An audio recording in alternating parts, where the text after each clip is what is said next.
اعوذ باللہ من الشیطان الرجیم بسم اللہ الرحمن الرحیم۔ تمام دیکھنے اور سننے والے ناظرین کو میری طرف سے السلام علیکم۔ صرف 21 دانے کھا لو، قوت خاص بڑھ جائے گی۔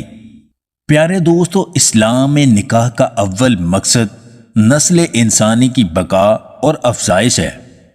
اس حقیقت کو قرآن مجید یوں بیان کرتا ہے: اے لوگو، اپنے رب سے ڈرو جس نے تم کو ایک جان سے پیدا کیا اور عورتوں کو پھلا دیا۔ اللہ سے ڈرو اور رحمی رشتوں کا لحاظ رکھو۔ جو مرد زنا کرتے ہیں ان کے چہروں پر لعنت پڑ جاتی ہے اور ان کے رزق سے برکت ختم ہو جاتی ہے۔ اپنی محبت کو نکاح سے پاکیزہ کرو، ہر وقت اللہ کا ذکر کرو۔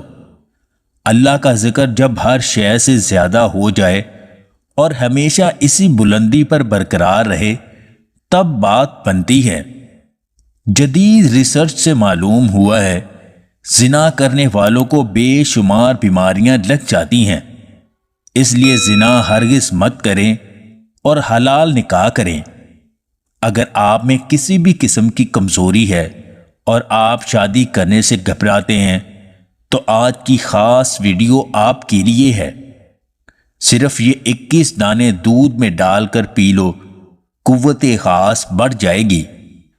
7 عدد لونگ، 4 دانے منقع، 7 عدد اجوا کھجور، 3 دانے گری بادام 1 گلاس دودھ میں کوٹ کر ڈال دیں۔ پھر دودھ کو چولہے پر رکھ کر پکائیں۔ جب دودھ پک کر آدھا گلاس رہ جائے تو اس میں 1 ماشا زعفران کوٹ کر ڈال دیں اور اس میں 1 چمچ شہد اور 15 قطرے روغن زیتون ملا کر نوش کریں اور پھر کمال دیکھیں۔ اگر آپ کو ہماری یہ ویڈیو پسند آئے تو اسے لائک اور شیئر ضرور کیجیے گا، اور مزید ویڈیوز حاصل کرنے کے لیے دیسی ٹپس پوائنٹ چینل کو سبسکرائب کر لیں۔